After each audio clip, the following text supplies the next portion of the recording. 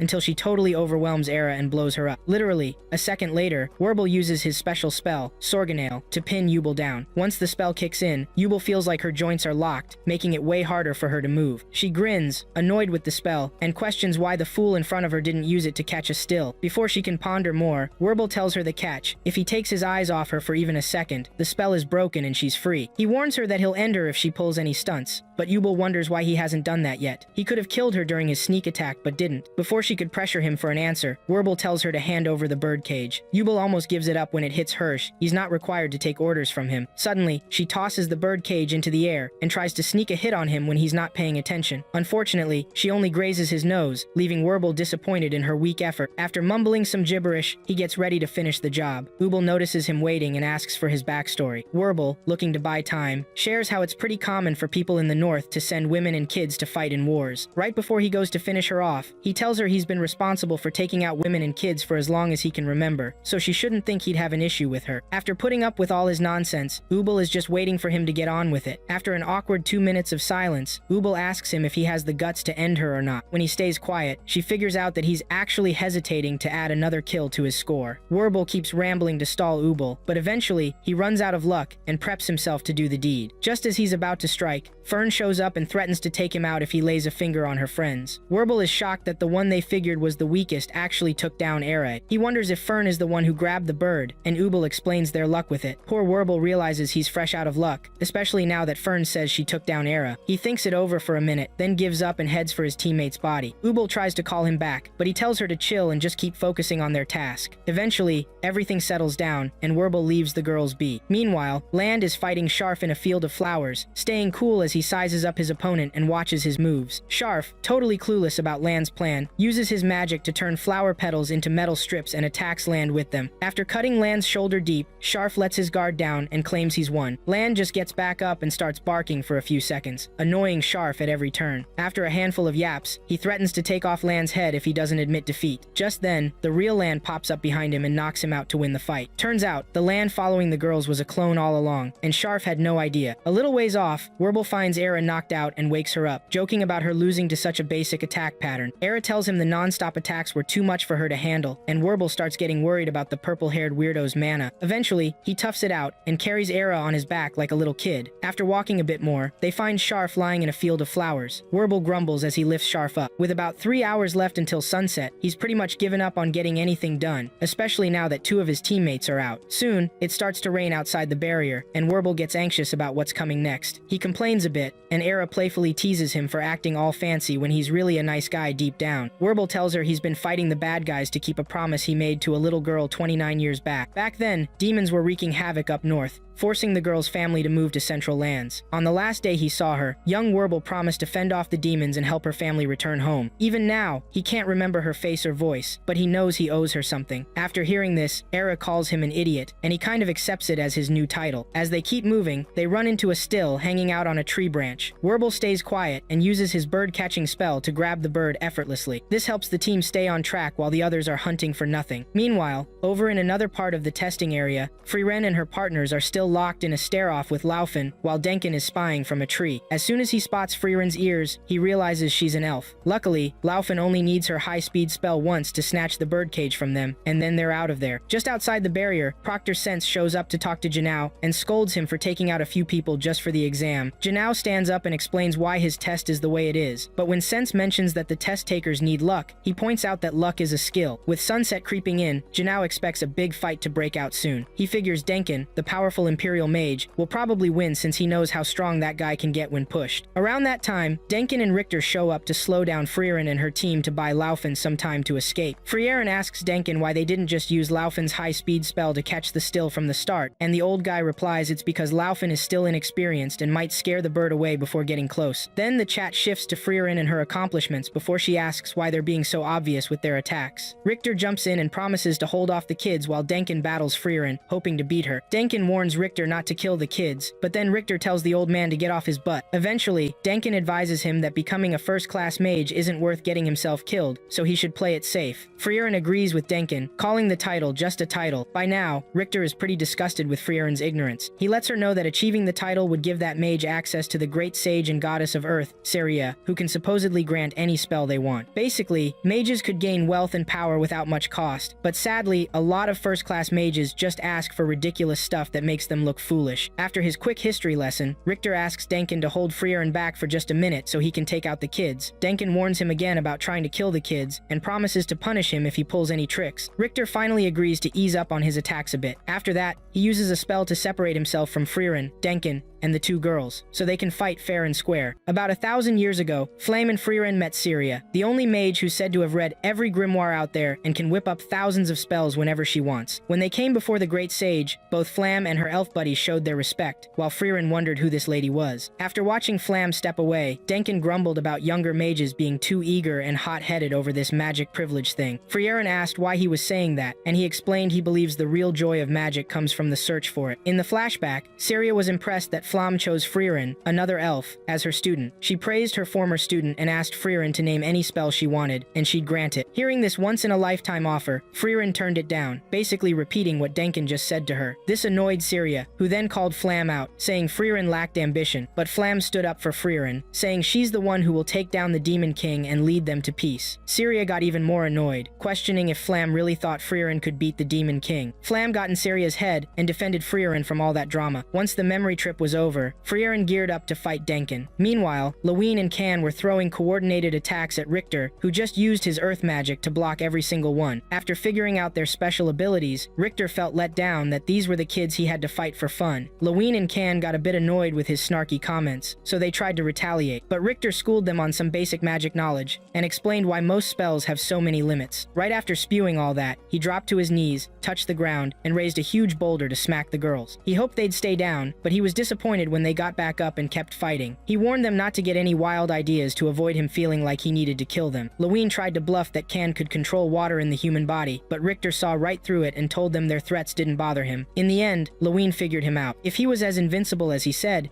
he should have chosen a spot with water around. She asked what he was scared of, and he told her to watch her mouth or he'd end them. Meanwhile, Frieren and Denkin were going at it in a battle of endurance for a few minutes until Denkin figured out what Frieren's plan was. He realized that if he didn't wrap this up now, he had no idea what might happen to him. He used more advanced wind and fire spells to trap Frieren in a massive fire tornado, big enough for Janao and Sense, who were outside the barrier, to notice. After discussing it a bit, Sense told Janao she noticed someone checking out the barrier the day before. Janao told her not to stress about it, as that person was just wasting their time. They didn't believe anyone could be more powerful than the Great Sage. After summoning the tornado, Denkin gets hit with a whole bunch of attacks that he blocks easily and even fights back. He realizes he's not going to win when Frieren swoops in and drains all his remaining mana. With him on the ground, Frieren threatens to off him if he doesn't spill where Laufin is. Denkin stays quiet, but then Frieren figures out Laufin is nearby. She calls for the rookie to come out with their still so she can get it back and let them go. If not, she'll take Denk down. Laufin, hiding just a few inches away, weighs her options and thinks about using her speedy spell, Jilwer, to grab the old man and make a run for it without Frieren seeing her. Denkin warns her not to fall for Frieren's trap since he knows the mage won't kill him, but Laufin goes for it and ends up getting caught by Frieren, who ties them up and takes her bird back. Once they're tied to a tree, Laufin asks the old man why he's so hell-bent on being a top-tier mage. He says it's just so he can get into a certain village to visit an old friend's grave. Switching gears, Denkin asks Frieren what she plans to do with the kids now that Richter knows he's lost. Frieren stays chill and tells Denkin that Lewin and Can will win, so there's nothing to worry about. Now that she's finished checking the barrier, she can finally help the girls beat that arrogant jerk. As Frieren sets to break the barrier, Richter keeps being a pain in the neck for the girls. After nearly taking them out a bunch of times, Frieren finally casts a spell to break the barrier. Janao and Sense see a bright green light shining from the testing area and can't believe what they're seeing. But when Frieren breaks the barrier, Janao learns the name of the mage who did it and realizes she's the last great mage. Syria, several miles away, also picks up on Frieren's magic and welcomes her back to life. After witnessing Frieren achieve the impossible, Denkin asks her why she broke the barrier, and she says it's to help Can control the water in the rain and take Richter down. Meanwhile, Richter sees the barrier's gone and tries to keep fighting like it's no big deal. By then, Lewin's got him pinned with ice magic while Can controls a huge wave of water heading right for him. All Richter can do is watch as the big wave washes him down to where Denkin and Laufin are. Frieren gets her girls back and tells them to keep hiding for the next 2 hours until the test ends. Richter mopes about his stupidity and keeps sulking until Denkin tells them they still have options. He tells Richter to break the tree they're tied to, and he actually does it. Moving on, Denkin encourages his team not to give up yet, saying they need to find every single trace of other teams and maybe swipe the still from them. Meanwhile, Ubel complains to Fern about the basic spells she usually casts and asks about other spells she can use. As they chat, Land warns Fern not to show all her tricks, since they might end up being enemies in the next test. Elsewhere, Denkin and his crew find another team that lost a member but still has their still. After thinking about what to do with them, Denkin makes his move and shows up. Almost out of mana, he approaches them with a serious vibe and decides to settle things with their fists. When the rain finally stops, the other teams chill out and wait for the test to end.